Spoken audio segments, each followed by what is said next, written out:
All right, welcome to an award-winning edition of the Vikings Access Vikings podcast. Michael Rand here, Chip Scoggins, and Ben Goessling from London. How you guys doing? Hanging in there. It's a long day. Just like the Long Vikings, day. we're hanging in there. Yeah. Right? I don't know if you guys feel 5-0, but the Vikings are 5-0. What a game! I mean, a lot of subplots in the game. They get out to a 17-0 lead, and kind of have to hang on for dear life from there. They just didn't really do much offensively for a lot of the day, frankly. I mean, Andrew Van Ginkel supplies their first touchdown. The Jets kind of gift them a second touchdown with a lot of penalties on defense. And beyond that, it was like 3 long Will Reichard field goals, and that was kind of it. And they needed all the defense they could get. Yeah, it was not a banner day for Sam Darnold. I mean, certainly that was the type of day that you're probably a lot of people have expected or worried would happen at some point. Was not very accurate. I think was below 50%. Yeah, fairly significantly below 50% on completions, and 50% is not a threshold you aspire to in the NFL these days anyway. I mean, you want to be 60, high 60s, close to 70. He obviously was nowhere near that. They kept pushing the ball downfield. Kevin O'Connell said afterwards that it's something he felt was indicating his belief in his offense, but at some point that came back to bite them when drives failed, and then he misses Jordan Addison, gets picked off. So they needed all the defense they could get, and Aaron Jones' injury kind of took the wind out of their sails in the running game as well. But O'Connell talked after the game about having finishers, and they had it against Aaron Rodgers, that was kind of the crux of my game story is the number of times they have faced this guy, and they have just been a play or two short, where he's just been a little bit better, something or other, whether it's his creativity, it's his ball placement, it's his ingenuity of hard counts or free plays or any of that kind of stuff. They had the answer in what might have been the final time they ever faced him. And for the first time in 31 meetings against Aaron Rodgers, they picked him off 3 times. This is the only time they've ever done it. So if there was a way to send Aaron Rodgers off into the sunset with a particular one-fingered salute that I'm sure a lot of the fans would want to give him, that was about as well as you could do it. How much of that is their defense, and how much of it is Aaron Rodgers is 40 years old now? I think it's a combination of both. I mean, Rodgers on the one touchdown pass where he kind of scrambled up the middle, that looked Lazard, a little bit, looked a little bit like Rodgers at old, but he also looked slow to react to the pressure that he was getting. Andrew Van Ginkel fooled him by showing the blitz and dropping into the middle of the field there where he was going to try to check it down to a hot read. And Rodgers told him Christmas came early for you, but I think my response to that, if I'm Andrew Van Ginkel, is say, no, it didn't, but I'm the Grinch. That's right. That's right. Seriously. Yeah, so I think it's probably a combination of both. And this team is they're doing a really good job of takeaways. They already have 11 interceptions, which matches their total from last year, all of last season. So 11 interceptions in 5 games, and it's not just 1 or 2. I mean, it's everybody's getting them. I think Gilmore was the last of the defensive backs to get one of starters, obviously, today, and that was a heck of a play, understanding that that's a veteran that knows that Aaron Rodgers likes to throw back shoulder, and he played it perfectly on that final throw there. So, I think it's probably a combination of both. But, I wrote in a column that good teams pick each other up when the other is failing. And I think we saw that in Green Bay last week, where the defense is starting to get leaky and giving up some plays, and the offense had to go down there and get a drive and make, gut check plays, and they did it. Today, it was a reversal. The defense had to keep going out there time and time again when the offense just really couldn't do anything. Ben, did we get a report on Jones post game? I mean, I saw him on the sideline. It didn't look like he was like long-term stuff, and they've got a bye coming up. But did they say anything after the game? Yeah, O'Connell didn't have a full sense of exactly what it is yet. I mean, I'm sure that the ability to test all that stuff, I mean, all of the machines are not. Yeah.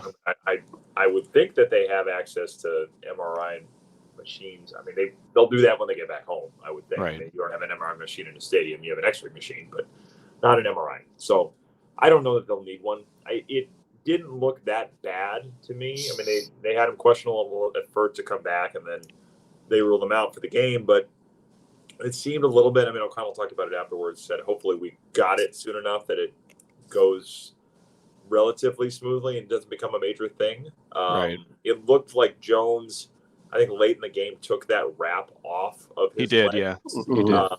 So maybe he figured I don't need it, or I'm good. I didn't really get a chance to see exactly or talk with him about what that was, but that's probably not a bad sign. So it seems like they probably avoided anything terribly major with him, and the bye comes at a good time there. But yeah, we don't have a full accounting of what that is yet. Showed his value in his absence, though, man. He had, seven carries for 29 yards. Not like the running game was like explosive, but though, he was getting his 4 yards a carry. Ty Chandler, 14 carries, 30 yards. And again, that's not all on Ty Chandler. The Jets have a really good defense, but that you saw the drop off in the running game when Jones was out. Well, yes. I mean, Ty Chandler is not Aaron Jones. And No. I think it's across the board. I thought the line played poorly. Darnold obviously played poorly. The receivers, Jefferson had some drops. I thought O'Connell, it was perplexing to me, some of the play calls. And it started in the first half where they had the 3rd and 1, then the 4th and 1, and he calls 2 shots on there. Well, the one on the sideline and one kind of the deep shot, I think, was it the Addison? Addison, yeah. It's just like, run the ball. or take a 4-yard throw. Like even if you don't have confidence in your run game to get a yard, you don't need 33 yards. Yeah, I asked him afterwards because he's talking about, my confidence was on display there, still taking shots. And I asked him, I said, understanding that, but at some point when you see that's not working, is there any thought of like dialing back and maybe not doing that, taking so many shots? And he said the way the Jets were scheming them and covering them, they were taking away the intermediate throws, and they know that better than me, and maybe they feel more comfortable with Sam Darnold, throwing it deep than the intermediate stuff. But it became exasperating watching just these, as Brad Childress used to say, these long foul balls that they just kept throwing deep, and it just was not going to work. And so there's no other way to say it. It was a really poor day by the offense. It was. Yeah. Go ahead, Ben. I just think that they have a lot of things to figure out in the passing game. I mean, that's going to change probably in a couple of weeks here when TJ Hockenson comes back. But the way they played today, whether it was Darnold missing on some things, just in inability to kind of scheme things open in the way that we've seen them do. I mean, the Jets were playing them tight, taking things away, but they've been pretty good at coming up with concepts that allow them to get a guy free at times. And there just wasn't a lot of ability to do that today. So, a lot of things there. And O'Connell has talked a lot about this kind of almost manifesting belief in his offense by the way he calls plays and reinforcing to them, hey, I believe in this group. But, as Chip said, it's at some point, I believe in our passing game. It's not, I believe in the offense as a whole.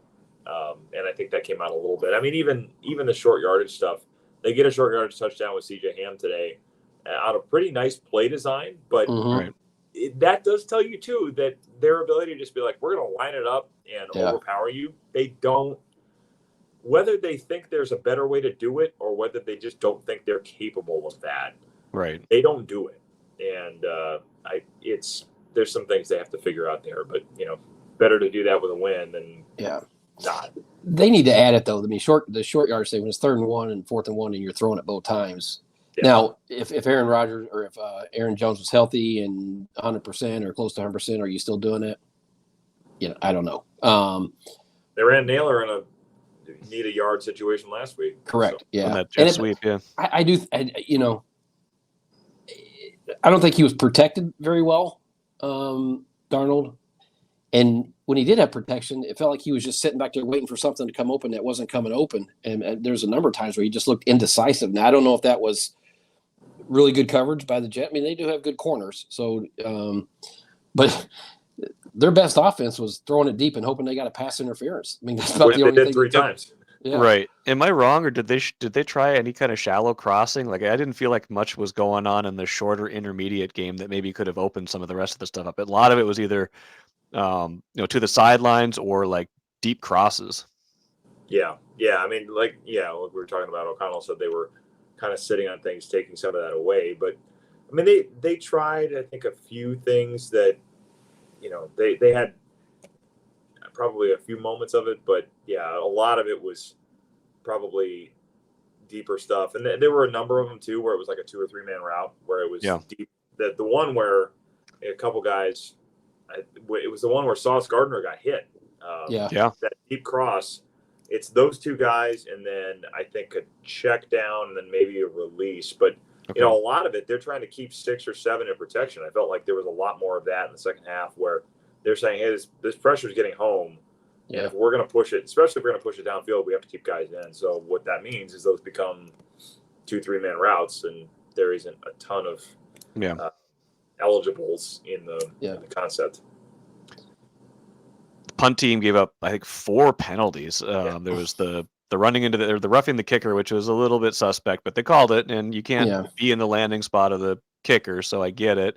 You had the Caleb Evans had the 15-yard interfering with the fair catch. You had the penalty that gave it was a holding call or illegal block near the goal line at the end of the first. Jay Ward. That gave them field position that led to their first touchdown. I think there's one more in the second half too. Like they gave up the long punt return. Long punt return gave up a touchdown. Yeah.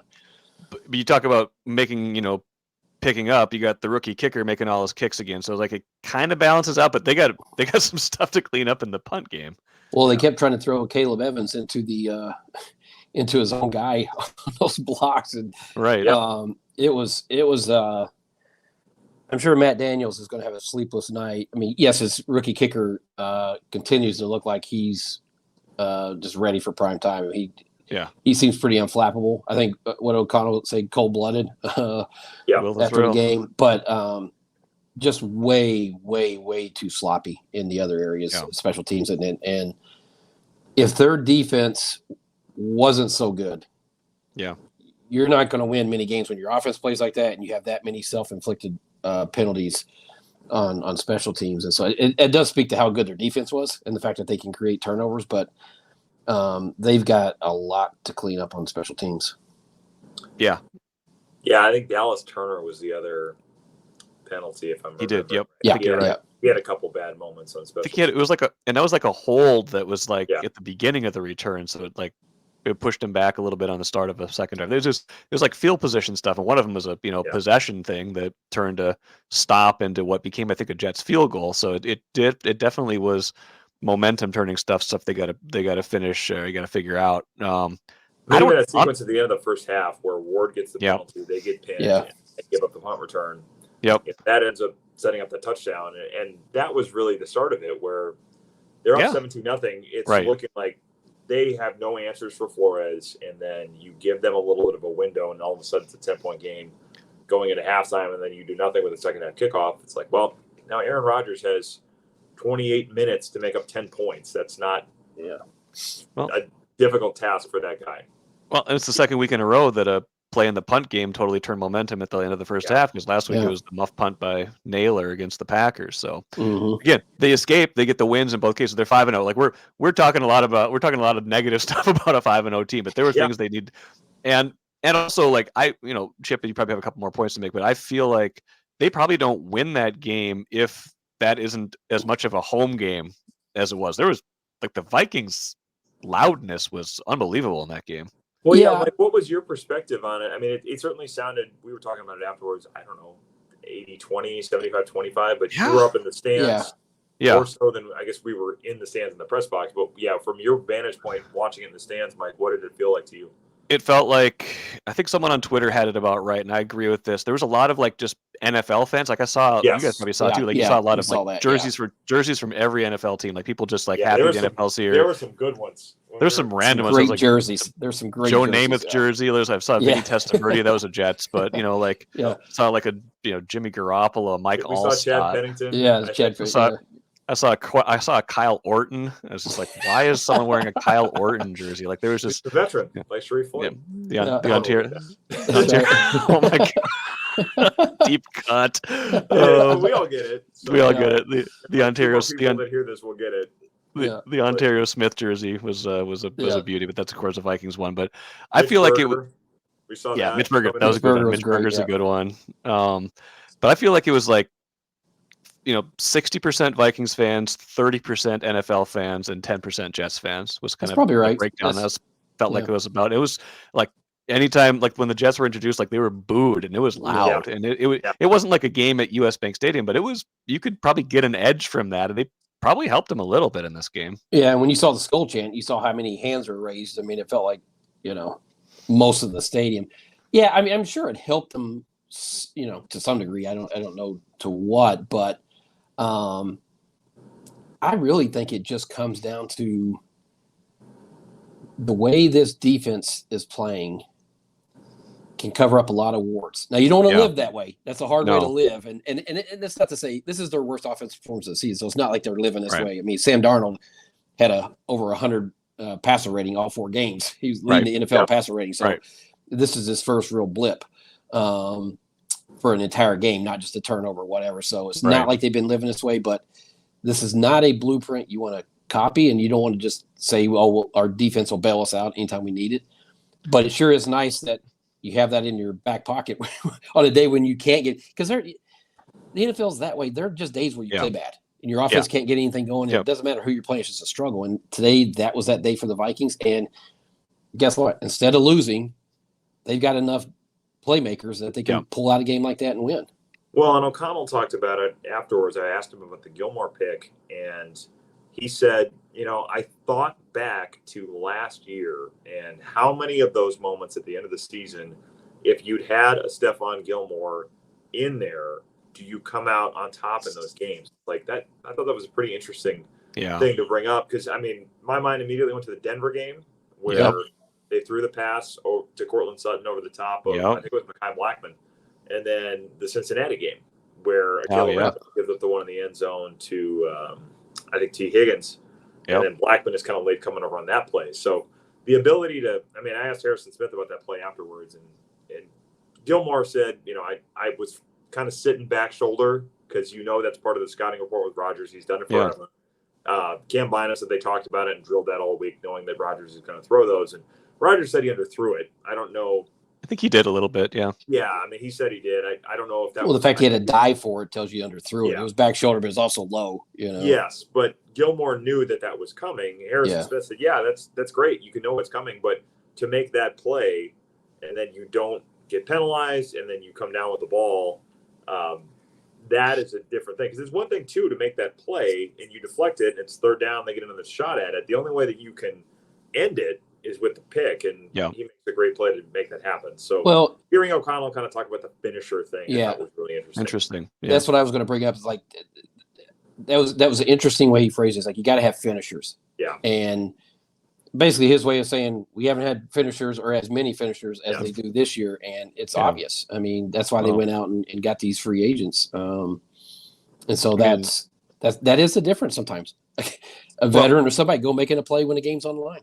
I was just gonna say, like, finishers are veterans, more or less. Like that's what he's saying. Like they have like 6 or 7 like trusted veterans they just didn't have last year. Like Van Ginkel making the play he made, not just getting an interception, but running it back for a touchdown. Like Cashman's all over the field again. Shaq Griffin made some nice plays. Like they just have guys they trust. I don't think they had that last year. Yeah, I think that's it. I mean, you have a lot of guys that have played a lot of football, understand situations. I mean, I think there was times with that last year. I mean, the play that Gilmore makes there too, it's like he's playing in man coverage. He's got his back to it, and that's why a back shoulder is so difficult to defend, is that you can't turn your hips around and break on the ball. He gets back. He gets his head back around to see that if this is underthrown, I can make the play. I mean, it was a heck of a play. And, the Van Ginkel one, he is third on the team in touchdowns right now. I saw that, That's more than Aaron Jones. Jefferson, Naylor, and Van Ginkel, right? That's awesome. Yep. That's awesome. I mean, that level of – and he downplays it a lot. He basically, because I think the concept there was I think it was like a 7-man blitz. It was like a 0 blitz look. And Elijah Vera Tucker, the player the Jets drafted, I think, in the Christian Darrisaw trade. Yes. Go up to 14. His job there is basically to, if he turns to him, engage him for a second, then back up into the throwing lane, knowing that Rodgers is going to say, okay, They bring in more than we can block. I got to throw hot, and then he's jumping in that throwing lane. So I think he was coached to do it. It wasn't just like a read, but Yeah. I mean, the guy has an instinct for that stuff that, he played quarterback. He played basically everywhere in high school, and I think that has helped him. But, Brian Flores talks about him like there are not many guys that have the level of intuition and just awareness that he does. And, it just that becomes a serious weapon, especially in a game like this where, it's a 6-point game. You win it basically because of that. Two more things for you guys. I'll let you go. One, we talked about Darnold a little bit. Like, do you worry that the Jets figured some stuff out that other teams can copy, or are the Jets just that good on defense? Like, what do you make of Sam Darnold's first bad game? Well, I think I think not having Aaron Jones, and I think it today probably highlighted his importance in terms of both the balance and the threat of balance and the screen pass, getting it out to him quick and letting him make it. We didn't, you don't have that there. I don't know. Let's see how he responds. I mean, we might look back and say, he had a bad day at the office, or we might look back and say this was the start of something, more to it. But I think if Jones is there, I have to believe that the offense it may not have been perfect, but I think the offense is going to function a lot better than it did today. Yeah. And the other thing to remember there is they're getting TJ Hawkins back in a couple of weeks. And, is he going to be 100% right away? I think that's a lot to ask, especially, you're talking a December 24th injury. He didn't have surgery on it until the end of January. So you're still inside of 9 months from the operation when they get back from the bye, and maybe it waits a couple more weeks. But, you're talking 9 months, give or take. That's pretty quick. Yeah. But TJ Hawkinson, when he's healthy, is their number 2 receiver. And you add that back to an offense that Addison's playing well, Naylor's playing well, Aaron Jones is there. They do become a lot harder to match up with, and that may make some things easier for Darnold, especially if they are going to pay the kind of attention to Jefferson that people do, because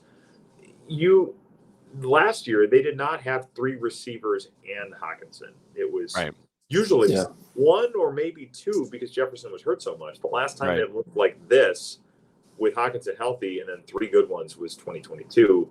And I think Naylor's probably better, more dynamic than KJ Osborne, and they have a better running game. So there are reinforcements on the way that way.